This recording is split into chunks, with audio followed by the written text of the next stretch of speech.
Bonsoir ou bonjour à toutes et tous, très content de vous retrouver aujourd'hui pour une nouvelle vidéo d'avant-match. Un classique du football français, Saint-Étienne reçoit l'Olympique de Marseille. Une affiche forcément très attendue par nous déjà les supporters stéphanois parce que on a été privé de matchs de Ligue 1 pendant 2 saisons et de gros chocs. Marseille, Paris, Lyon, ce sont toujours des matchs très particuliers. Et ce rendez-vous contre l'Olympique de Marseille arrive donc en toute fin d'année 2024. Et d'ailleurs, les Stéphanois vont clôturer cette année avec 2 matchs contre Marseille, celui-ci en Ligue 1 et puis celui qui arrivera en Coupe de France dans une quinzaine de jours. Mais déjà, on va se concentrer sur ce premier rendez-vous parce que Marseille, comme j'ai dit, c'est toujours un match particulier.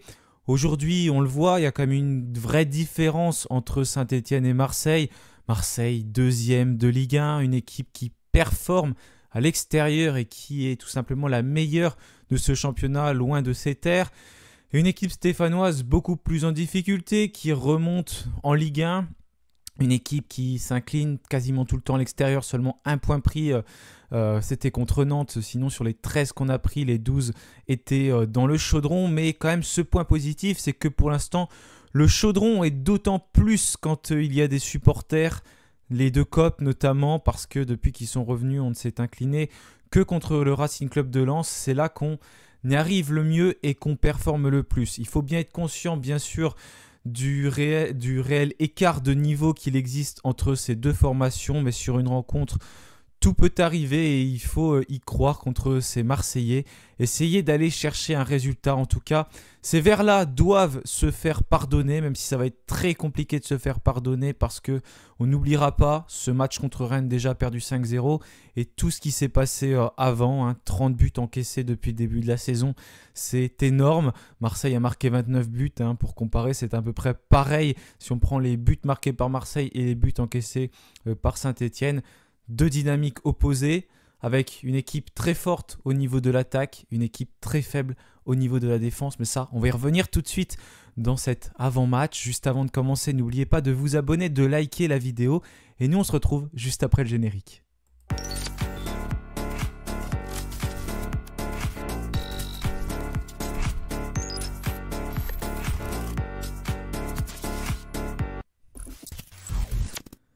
Donc ce match sera à suivre ce dimanche à 20h45 sur DAZN.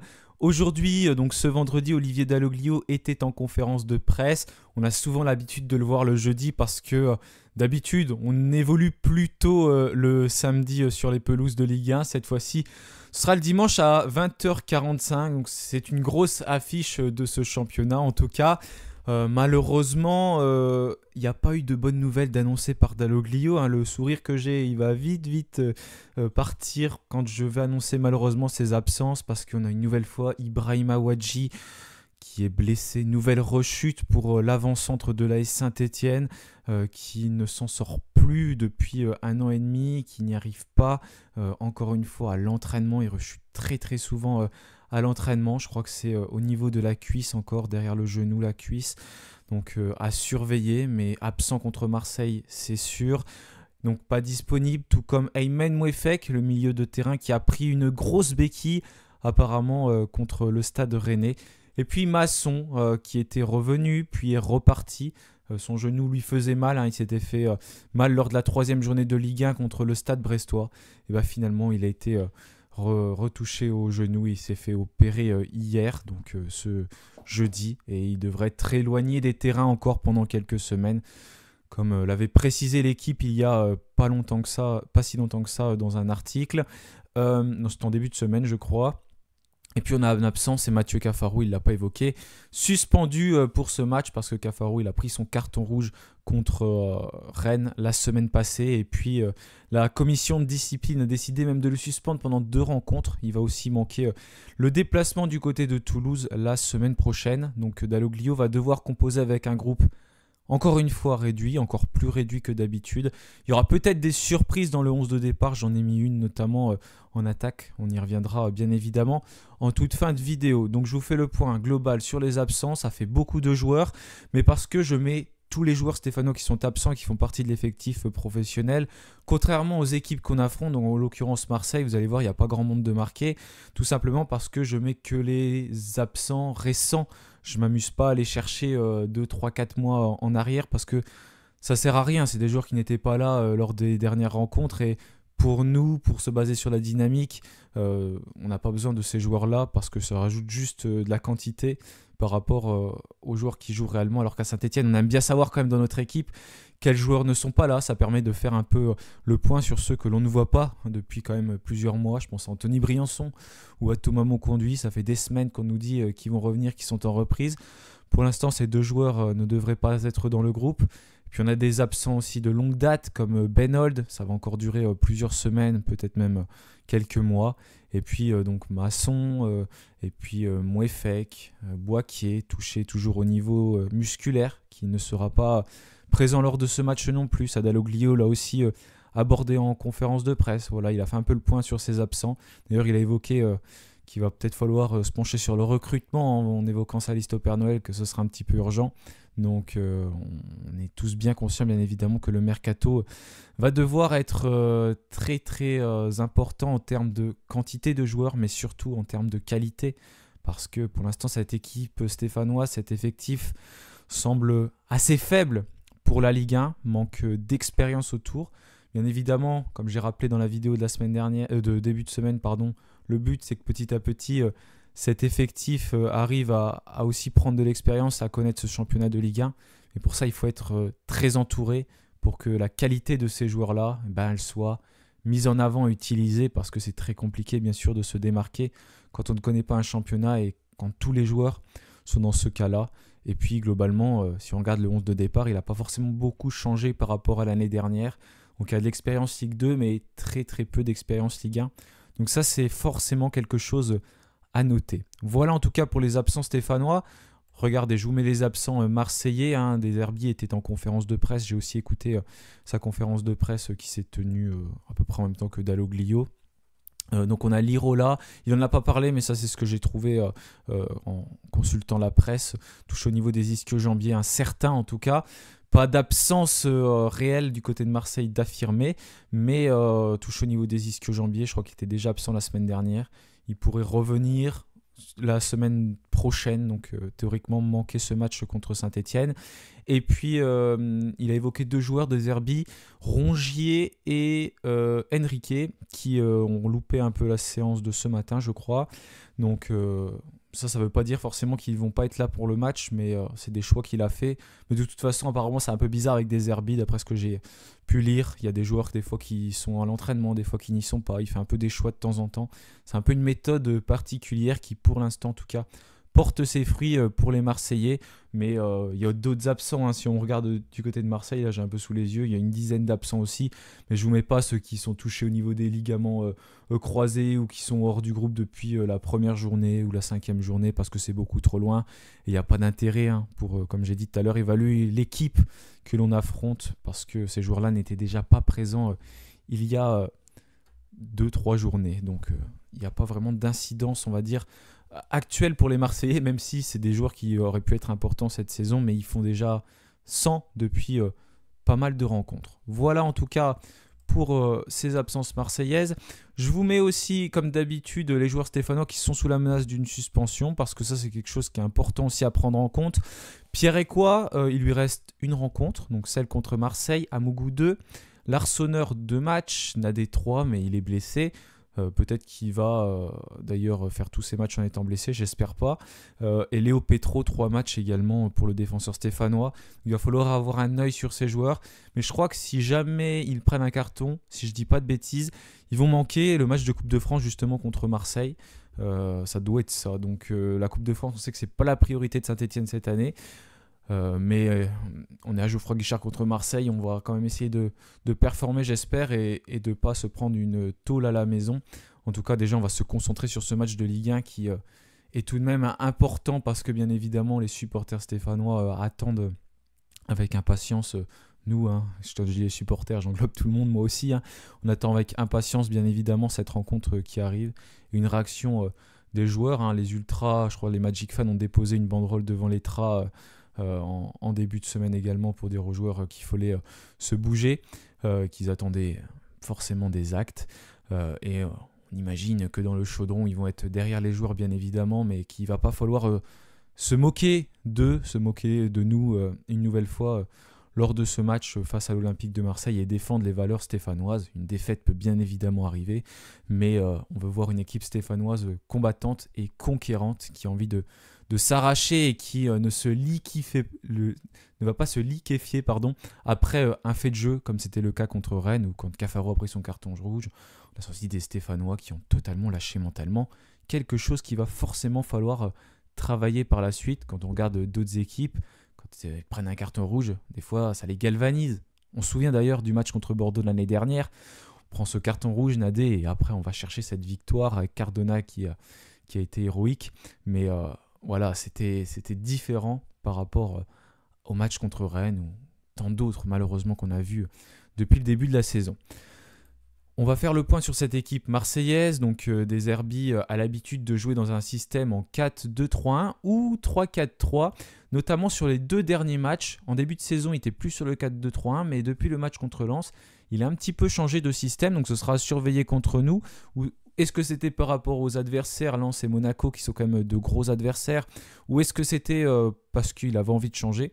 Ce sera quelque chose à surveiller. En tout cas, il a aussi l'habitude de changer son effectif, parce que j'ai dit tout à l'heure qu'il n'y avait pas forcément beaucoup d'absents actuellement, mais son 11 de départ, il varie énormément, parce qu'il aime bien laisser sa chance un peu à tout le monde, tester des choses. D'ailleurs, il a parlé que c'était un peu un match référent, celui de Monaco, comme la première mi-temps contre Reims où ils avaient fait 2-2. Il avait bien aimé la première mi-temps de son équipe, mais on imagine que ça va encore bouger contre Saint-Etienne, contre nous, parce que il aime bien faire des choix et laisser sa chance un petit peu à tout le monde, aux joueurs qui méritent en tout cas d'avoir une place de titulaire. C'est une équipe qui peut s'appuyer sur un très bon collectif, deuxième de Ligue 1 actuellement. Quand on voit ce classement de Ligue 1, ça y est, au bout de 14 journées, les meilleurs sont forcément devant et puis les moins bons sont derrière. Quand on regarde le wagon de tête, c'est assez logique avec Paris, Marseille, Monaco, Lille et puis l'Olympique Lyonnais. Et quand on regarde les dernières équipes, c'est ce qu'on se doutait aussi depuis le début de la saison avec Montpellier, avec Le Havre, avec Saint-Etienne, Nantes, Angers. C'est des équipes qui se retrouvent logiquement en difficulté dans ce championnat. C'était bien évidemment à prévoir aussi. Les Marseillais qui avaient du mal par contre chez eux, ils ont réussi à battre Monaco, donc ça les a rassurés avant d'affronter Saint-Etienne. Ils avaient battu Lens aussi à l'extérieur, donc succès 3-1. Ça, c'était un beau succès. On sait que c'est dur de s'imposer là-bas à Bollaert, surtout qu'il y avait eu 2-2 genre à la 85e, je ne me souviens plus exactement, mais le but a été annulé pour revenir sur un coup franc que les Marseillais au marqué. Donc ils peuvent s'appuyer sur un collectif, sur des individualités. On a Greenwood qui a 9 buts depuis le début de la saison, ou Enrique qui a 4 passes décisives. Donc voilà, des Herbis a forcément un effectif qui est très fort, très complet. Une équipe qui a l'ambition de se qualifier pour la Ligue des Champions, qui va sans doute avoir des difficultés pour jouer le titre. Paris a déjà pas mal de points d'avance, 7 points, donc ça fait 2 matchs et demi quasiment d'avance. On sait que c'est très compliqué parce que Paris n'a toujours pas perdu d'ailleurs cette saison et chaque équipe a toujours des moments où c'est compliqué. On espère que Marseille va avoir un trou en tout cas à Saint-Étienne parce que comme j'ai dit tout à l'heure, à l'extérieur c'est la première équipe de ce championnat, donc ils ont seulement une défaite, 6 victoires, un match nul. Ils savent jouer à l'extérieur, ils savent comment s'y prendre, donc à nous de faire déjouer parce que comme j'ai dit tout à l'heure, on est une des meilleures équipes à domicile, donc il faut le montrer, s'inspirer d'autres équipes. Auxerre qui est allé chercher un succès au Vélodrome, 3-1, il y avait 3-0 à la mi-temps, donc il faut s'appuyer sur ces choses-là. Et voilà, Marseille qui peut aussi avoir des moments compliqués, et c'est une équipe qui peut aussi douter, donc à nous de savoir se servir du chaudron et puis surtout de relever la tête, parce que c'est pas normal de faire des matchs comme celui qu'on a fait contre le Stade Rennais ou tant d'autres malheureusement depuis le début de la saison. C'est sûr qu'il ne va pas falloir jouer comme contre Montpellier, parce qu'il y a des victoires stéphanoises aussi, il y a peut-être une part de réussite malgré tout. Contre Montpellier, c'était pas du tout un bon match, mais on s'impose 1-0.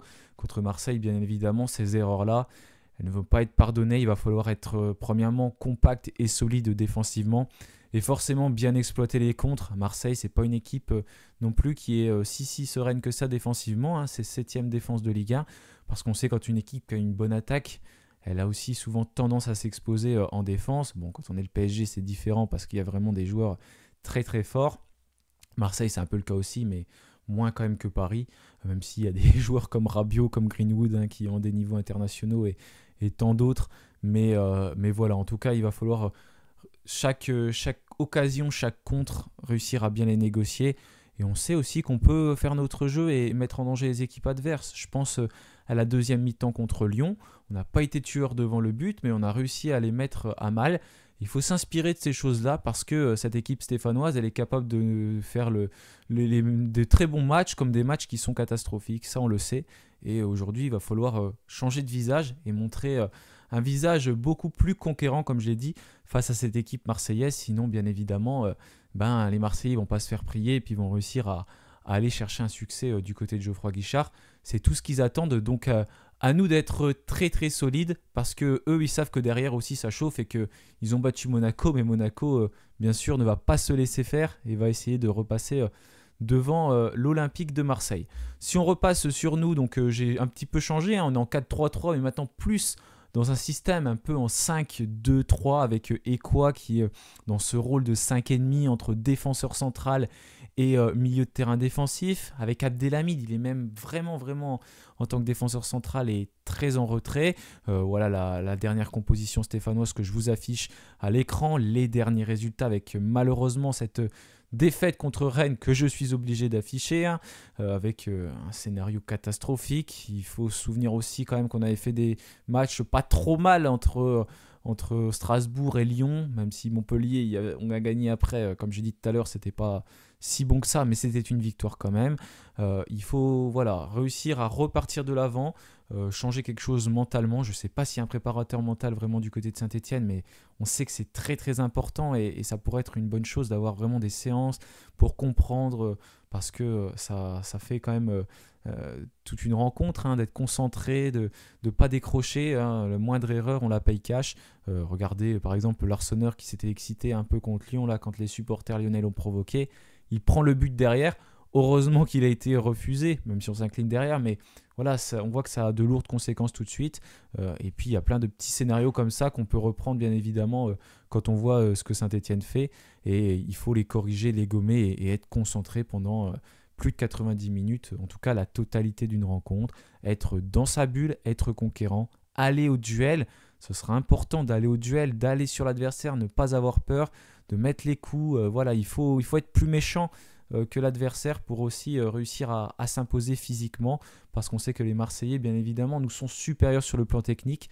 Donc il va falloir être meilleur, en tout cas, dans l'envie que ce que les Stéphanois ont montré contre le Stade Rennais. Parce que pour l'instant, on est 15e, on est toujours hors de cette zone de relégation, mais bien sûr, les autres équipes derrière vont pousser fort pour remonter. On parlait tout à l'heure de Montpellier, de Nantes, Le Havre, rien n'est joué. Quand on regarde Strasbourg d'ailleurs, c'est un bel exemple de ce championnat. Strasbourg qui compte 13 points actuellement, c'est comme nous et c'est comme Angers, alors que Strasbourg, on a plus tendance à dire que c'est une équipe jeune et qui est très prometteuse et qui est assez impressionnante. Et bien, les Strasbourgeois, ils ont autant de points que nous et ils sont sur la même dynamique que le SCO d'Angers. Donc comme quoi, tout peut aller très vite. Les places de devant ne sont pas si loin que ça, les places de derrière ne sont pas loin non plus, mais il va falloir changer quelque chose mentalement, en tout cas dans cette équipe stéphanoise. J'espère qu'il y a une prise de conscience, qu'il y a eu un déclic, des choses de fait à l'entraînement. Dalloglio d'ailleurs a dit à l'entraînement, les journalistes ont demandé si des choses avaient changé cette semaine. Dalloglio dit bah non, c'est une semaine normale. Bah non, il faut changer des choses, il faut un déclic. Et le déclic, j'en ai parlé dans une vidéo, pour moi c'est peut-être aussi de changer de coach. J'étais le premier à vouloir conserver Batles l'année dernière. Force est de constater que c'était finalement mieux de le faire partir, parce que quand Dalloglio est arrivé, il a parfaitement réussi sa mission. Changer des choses, des fois ça passe par un petit déclic, et peut-être que le discours du coach passe moins bien actuellement, et qu'un départ pourrait être une bonne chose pour changer quelque chose, même si bien évidemment il faut aussi beaucoup modifier ce collectif, parce que ça c'est très important pour pouvoir se relever. En tout cas pour l'instant il y a ce match, j'espère que Dalloglio va réussir à me faire mentir et aller chercher un résultat contre ces Marseillais. Je vous affiche ma composition, donc toujours David meilleur buteur du côté de Saint-Etienne, hein, ça n'a pas changé parce qu'on n'a pas marqué. Avec l'Arseneur dans les buts, Petro à gauche, Apia à droite, Abdelhamid Batoumi Nsika. Là, je vois pas de modification. Déjà, l'Arseneur, il va être conservé. Hein. Dalloglio l'a dit en conférence de presse qu'il a fait les arrêts qu'il avait à faire. Bref, c'est ce que... Je suis pas forcément d'accord avec ça, mais c'est ce que Dalloglio a dit. Hein. Quand on prend 30 buts, je pense qu'on a aussi une petite part de responsabilité. Quand même, ça fait un total de plus de 3 buts par match. Pas de plus de 3 buts par match quand même, parce que ça fait assez énorme, mais de plus de 2 buts par match. Donc il va falloir changer quelque chose quand même. Et puis après en défense, on n'a pas trop le choix, mis à part Cornu potentiellement qui peut venir, mais Masson est blessé. Ensuite Nadé est blessé. Briançon est blessé. Donc la défense sera la même avec Abdelhamid Batoumi Nsika. Et quoi qui sera sûrement dans ce rôle encore très très défensif. Hein, on va être très bas, hein, ça semble assez logique. Bouchouari et Mouton alignés au milieu de terrain. Je vois pas de changement dans ce 11 de départ, d'autant plus que Mouefek est blessé et puis Mouefek n'a pas montré forcément satisfaction sur les derniers matchs. C'est le milieu de terrain qui se dégage le plus, hein, qui a l'air d'être le meilleur en tout cas actuellement. Et je vois pas de changement parce que je vois pas aujourd'hui qui peut rentrer dans ce milieu de terrain-là. Hein. J'ai pas l'impression qu'il soit capable de faire d'autres choix, hein, parce qu'il n'y a pas forcément d'autres joueurs, mis à part Mouefek, qui pouvaient s'aligner. Tardieu, Fomba. Pour l'instant, c'est des joueurs qu'on voit très peu et que Dalloglio ne semble pas vouloir remettre titulaire. Davitashvili sur le côté gauche, on attend beaucoup de lui. Hein. Ce qu'il va falloir, c'est qu'un gros collectif stéphanois, avec aussi des individualités. Et Davitashvili, bien évidemment, on l'attend beaucoup pour faire la différence. Et la petite surprise, c'est Aymen Aiki, je l'ai mis sur le côté droit. Il n'y a pas Cafaro, il n'y a pas également Boaké. Et il va peut-être falloir mettre Aiki. Et puis il n'y a pas Wadji. Donc là, j'imagine vraiment qu'il y aura un choix de fait de la part d'Olivier Dalloglio. D'ailleurs, en conférence de presse, la question lui a été posée. Il a dit qu'il ne répondrait pas. Mais qu'en tout cas, il serait dans le groupe déjà, Aiki. Mais je vois bien débuter en tant que titulaire. Il était déjà dans le groupe contre Rennes. Là, aujourd'hui, il n'a pas vraiment le choix. À moins qu'il fasse une attaque Sissoko-Stassin. Ils lui en ont parlé également, mais il n'a pas l'air de vouloir aligner ces deux joueurs-là. En tout cas, je vois Sissoko aligné sur ce match parce que c'est ce qu'il fait d'habitude. Donc je le vois remettre Ibrahim Sissoko. J'attends bien évidemment aussi vos compositions dans les commentaires, votre avis sur le match, vos pronostics. N'hésitez pas à tout mettre. En attendant, je vous souhaite un très bon week-end. N'oubliez pas de vous abonner à la chaîne. Merci à toutes et tous pour votre fidélité. On se retrouvera pour le débrief ce dimanche soir en espérant une victoire stéphanoise. Très bon week-end à vous et puis bien sûr, allez les Verts. Salut à tous.